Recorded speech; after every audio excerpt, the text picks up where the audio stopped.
네, 내년 6.3 지방선거가 이제 8개월 앞으로 다가왔습니다. 특히 민족 최대 명절인 추석을 앞두고 추석 민심, 밥상머리 민심 선점을 위한 물밑 경쟁도 치열한데요. 오늘 정가직설에서 이에 대해 말씀 나눠보겠습니다. 허소영 더불어민주당 강원도당 대변인, 한주길 국민의힘 강원도당 대변인 두 분과 함께하겠습니다. 어서 오십시오. 반갑습니다. 반갑습니다. 반갑습니다. 네, 그동안 명절 민심이 큰 분수령이 돼 왔었는데요. 전체적으로 본다면 내란 청산과 현 정권의 무능을 지적하는 면도 있습니다만 도내에서는 야당은 권성동 의원의 구속, 또 여당은 대통령의 타운홀 미팅이 크게 주목을 받고 있는 그런 상황입니다. 각 당에선 이번에 추석 민심을 어떻게 예측하고 계십니까? 네, 먼저 추석을 앞두고 우리 강원도민 여러분들 가정의 행복과 웃음이 깃드시기를 바랍니다.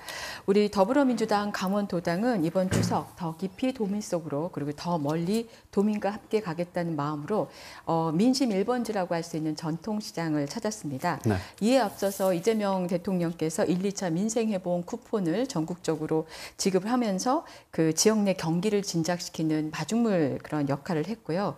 또 더불어민주당 강원도당은 그 지역 시도위원장 연석회의를 통해서 그 이재명 정부와 내년 지설위원 선거문지를 다니고 또 한편으로는 중앙당의 예산정책협의회에 참여해서 네. 그 주요한 강원도의 우선순위 사업들을 건의하면서 하나하나 챙겨가고 있습니다. 그러나 밥상머리 그 민심이 이렇게 단순치는 않을 거라고 네네. 생각을 합니다. 말보다 행동 또 이벤트보다는 실제 변화를 원하시고 그것으로 판단하실 거라고 보는데요. 그런 의미에서 본다면 국가를 내란의 상황으로 몰았던 윤석열 씨가 구속이 되었고 또 이에 부역했던 검찰 조직도 재편이 되고 있습니다. 또 미국의 통상 압력과 또 한국의 주권 이슈 사이에서 절묘하고 지혜로운 줄타기를 하고 있다는 평가를 네. 받고 있습니다. 코스피 주가지수도 오늘 사상 첫 3,500선을 돌파했고요. 윤석열 정부가 첫 3개월 만에 지지율 30%로 떨어진 것에 반해서 우리 이재명 대통령 정부는 57%의 지지율을 보이고 있습니다. 이렇게 보면 민심 큰 틀에서 본다 그러면 이재명 정부가 제공하고 있는 민심 밥상은 큰 틀에서는 성공적이다, 푸짐하다라고 볼 수 있지만 사실상 윤석열 정부 때부터 그 누적되어 온 그 바닥을 치고 있는 민생의 어려움들을 네. 일거에 그 제거하는 데는 어려움이 있다라고 판단을 하고 있고요. 네. 민생에 여야가 없는 것처럼 책임 있는 여당으로서의 책무, 그다음에 과제를 적극적으로 해결해 가려고 노력하고 있습니다. 네. 한주길 대변인님은요. 네, 저희 당이 좀 어수선하다고 말씀을 하셨는데 사실 좀 그런 분위기는 있습니다. 네. 그리고 지금 매우 좀 안타까운 상황입니다. 저희 강원도 유일한 5호선 국회의원이면서 그동안 그래도 강원도에 크고 작은 일들을 많이 한 국회의원이었는데도 불구하고 이번에 통일교로부터 1억 원을 받은 혐의로 지금 구속은 되었지만 네. 권성동 의원은 1억 받은 사실은 전혀 없고 무죄와 지금 정치 탄압이라고 지금 주장하고 있으므로 앞으로의 수사 결과를 좀 지켜봐야 된다고 생각합니다. 그리고 이로 인해서 우리 강원도 도당에서 또 강원도에서는 내년도 선거와 관련해서 크게 네. 큰 지장은 없을 거로 내다보고 네. 있습니다. 다만 강원도 강릉의 권성동 의원이 당협위원장이다 보니까 내년 지방선거에 공천 과정에서 약간 차질이 있지 않을까 하는 우려도 있지만 네. 앞서 말씀드린 바와 같이 지금 수사와 재판 결과가 나오기 네. 전까지는 도당 당협위원장을 유지할 것이기 때문에 내년도 지방선거에 네. 크게 문제는 없을 거라고 그렇게 말씀을 드릴 수 있겠습니다. 말씀이 나왔으니까요. 이제 8개월도 남지 않은 상황 아니겠습니까? 양당에서 지금 어떻게 준비를 하고 계십니까? 아무래도 이제 추석이 끝나면 후보자뿐만 아니라 정당은 이제 발빠르게 움직일 네. 것입니다. 저희 당에서 정당에서는 먼저 각계 전문가들로 구성된 선거 추진위원회를 구성해서 가동을 시킬 것이고요. 그것을 시작으로 지역별 그 입후자들을 좀 파악을 할 것입니다. 네.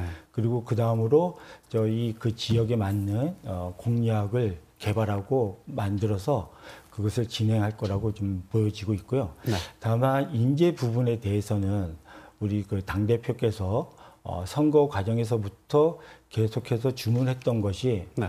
내년 공천과 관련해서만큼은 당의 기여도를 충분히 반영시키겠다라고 했고 지금 당선이 된 이후에 당 대표를 유지하면서도 지금 당 기여도에 대해서 계속해서 강조를 하고 있습니다. 네, 네. 이것으로 봤을 때 당 활동이 없는 인재 영입은 거의 있지 못하지 않을까 하는 네. 그 생각을 갖고 네. 있습니다. 민주당의 상황과 준비는 어떻습니까?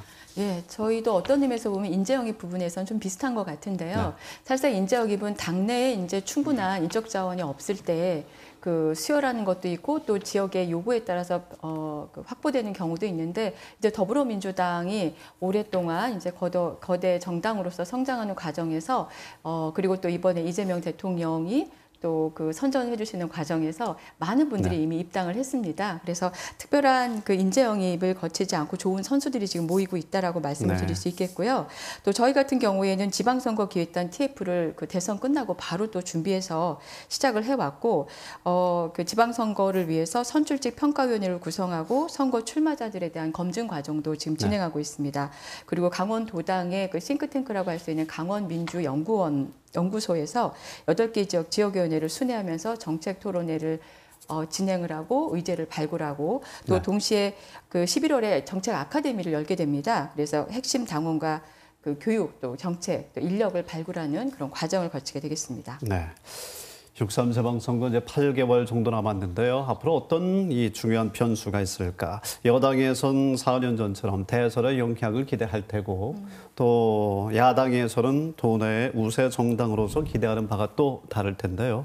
자, 어떤 변수가 있을 거라고 보십니까? 네, 말씀하신 것처럼 그 대통령의 지지율이 가장 그 유력한 그 선거 예측 변수가 되어 왔었습니다. 그 내년 지선은 1년간 이재명 정부의 어떤 과정에 대한 평가이기도 하고 그 다음에 이어질 차기 총선과 또 대선의 판세를 들여다볼 수 있는 전초전의 역할을 할 수 있을 거라고 봅니다. 여기에 이제 개헌과 관련된 국민 투표도 우리가 눈여겨봐야 되는데요. 대통령 4년 연임제를 중심으로 한 개헌 의지가 상당히 높은 상황이기 때문에 뜻을 같이 하는 야당들과 우리가 어떤 방식으로 연합을 할 것인가에 대한 것도 그 상당히 중요한 관점일 것이고 선거는 본질적으로 그동안의 성과평가, 인물 간의 경쟁력 그리고 소위 무당층이라고 하는 분들이 어디를 선택할 것인가에 따라서 상당히 많이 달라질 수가 있는데요. 여당으로서 저희는 책임감 있게 준비하고 또 내년 지방선거를 단순하게 그 대선에 부속된 선거가 아니라 지역에 정말 중요한 인재를 뽑기 위한 선거다라는 것을 재규정하는 그런 기회로 삼으려고 합니다. 네. 국민의 힘은 어떻습니까? 그러면? 총선 대선을 다 이긴 민주당이 내년에 지방선거까지 이길 수 있을런지 또 국민의힘은 그 사이에 어느 정도 안정된 정당을 구성해서 갈 수 있는지 그걸 좀 봐야 될 것 같은데요. 올해 6.3 지방선거, 6.3 그 대통령 선거가 끝나고 내년 지방선거가 6월 3일 아닙니까? 딱 1년입니다. 그 얘기는 내년 1년까지 지금 이재명 정권이 들어서서 외교 문제나 국방 문제 그리고 경제적인 문제를 어떻게 진행을 하고 운영했느냐에 따라서 그 평가에 대한 그 선거가 이루어질 것 같고요. 저희 국민의힘에서는 그 사이 1년 동안 저희 당이 지금 어수선한 이런 분위기를 어느 정도 안정적으로만 가지고 있다고 하면 내년 지방선거에서 그동안 저희 당을 지지했던 분들, 그분들이 다시 저희들에게 결집만 될 수 있다면 저희들은 내년 지방선거에 대해서 승리할 수 있다라고 생각하고 있습니다. 알겠습니다. 이거 하나만 더 여쭤보겠습니다. 군소정당의 관계자는 지금 이 자리에 안 계시지만 임미애 더불어민주당 국회의원이 공직선거법 개정안을 대표 발의했습니다. 시군 의원은 현 선거구에서 3명에서 5명까지 그리고 또 과격 의원은 권역별 정당 명부형 비례대표제로 지금 제안을 한 상황인데요. 각 당에서는 지금 어떤 입장이십니까? 그 입장을 좀 먼저 말씀하기 전에 그 중대선거구제의 장점을 보면 소수 정당의 후보자가 당선이 될 수 있는 거거든요. 그것은 소수 정당을 대변할 수 있는 소수 의견을 충분히 반영시키고 의회에서 목소리를 낼 수 있는 장점이 있습니다. 그런데 이 중대선거구제에 대해서 보면 민주당 성향이 강한 지역에서는 민주당의 후보자들이 좀 반대가 강할 것이고요. 또 국민의힘 텃밭으로 지역되는 곳에서는 국민의힘 후보자들이 좀 반대가 많을 것입니다. 계속해서 이런 문제는 수년간 계속해서 또 왔던 문제인데 저는 개인적으로 봤을 때 이런 소수 정당의 의견도 의회에 반영될 수만 있다라면 중대선거구제에 대해서 찬성하는 입장입니다. 이게 그 중대선거구제가 말씀하신 것처럼 소수 정당이라든지 소외받는 지역의 목소리를 대변할 수 있는 구조를 만드는 것이기 때문에요. 강원도당의 입장에서도 그 환영을 하고 있는 것이고요. 반면에 이제 소선거구제는 그 단점이 좀 더 명확합니다. 1등만 당선되는 구조이다 보니까 다양한 민심이 의회에 반영되는 일이 상당히 어렵고 때로는 특정 정당이 독점을 하게 되는 경우들이 많거든요. 우리가 이것을 그 2020년 그 선거 당시로 돌이켜 본다 그러면 네. 정치권에서 기초의원 선거구 등에 대해서 3인 이상 중대 선거구제를 적용하고 비례성을 강화하자라고 하는 선거제도 계획안이 그때도 있었습니다. 그런데 이제 전부 반영되거나 도입되지 못했었고요. 그때를 기준으로 봤을 때 전국 기초 선거구의 30곳에 대해서만 3명에서 5명의 선거구제 시범 실시를 여야가 합의해서 이행된 바가 있고 전체 기초의원 선거구가 1,030곳이거든요. 네. 이것은 그 1,030곳 중에서 30곳만 한다는 것은 한 2.9% 정도밖에는 이제 활용된 바가 없다. 거기에서 강원도는 또 그 시범 실시의 대상이 되지 않았다라는 것인데요. 네. 춘천 같은 경우에 8개 선거구가 안 돼서 3인 선거구가 7곳, 그렇죠? 예, 4인 선거구가 1곳, 2인 선거구가 1곳인데 네. 그 강원도는 특히 한 50% 이상이 2인 네. 선거구입니다. 그래서 네. 독점의 우려가 더 있다. 중대 선거구 필요하다라고 봅니다. 소수 정당의 의견도 많은 또 반영을 부탁드리겠습니다. 네, 한주길 허소영 대변인 두 분과 함께 했습니다. 오늘 고맙습니다. 네, 고맙습니다. 네.